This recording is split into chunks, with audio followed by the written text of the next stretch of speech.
Hello नमस्कार. तर तुमचं सगळ्यांचं एकदा माझ्या एका नवीन ब्लॉग्समध्ये मी सीमा खूप सारं स्वागत करते. आणि आज आहे वटपौर्णिमा. तर वटपौर्णिमाच्या सगळ्यांना खूप साऱ्या शुभेच्छा. तर चला आत्ता सगळं आवरलेलं आहे, ताट पण भरलेलं आहे. तर आत्ता जायचं आहे वडाला. आणि मेन म्हणजे आता आपण ताटात काय काय घेतलं आहे ते पण बघूया. रुद्रांश पण माझ्यासोबत येणार आहे.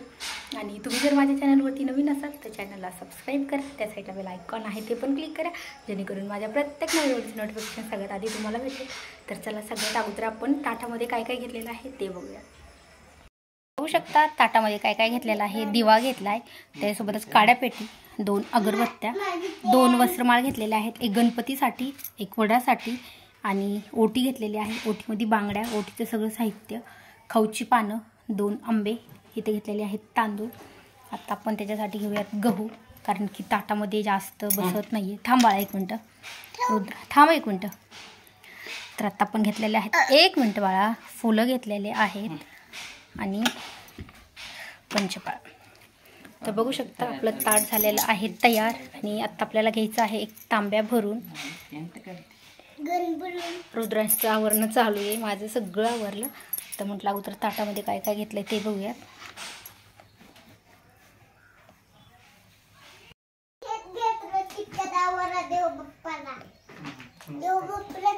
झाली पूजा आणि आत्ता घरी आले, कारण की तिथं व्हिडिओ नाही काढणं झाला, गर्दी पण खूप होती. आणि म्हणजे रुद्रांश मोबाईल खेळत बसला होता, त्याच्यामुळं फक्त मी तिथं फोटोशूट केला थोडंफार. आणि पूजा झाली की लगेच घरी आले. तर आता जेवणं करायचे आहेत. अजून माझं थोडाफार स्वयंपाक पण राहिलेला होता.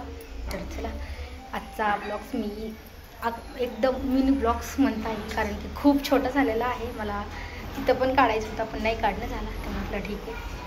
तर तुम्ही जर माझ्या चॅनलवरती नवीन असाल तर चॅनलला सबस्क्राईब करा. त्या साईडला बेल आयकॉन आहे ते पण क्लिक करा, जेणेकरून मी कधी पण एखादा रेसिपीचा व्हिडिओ किंवा एखादा ब्लॉग्स अपलोड करेन त्याचं नोटिफिकेशन सगळ्यात आधी तुम्हाला भेटेल.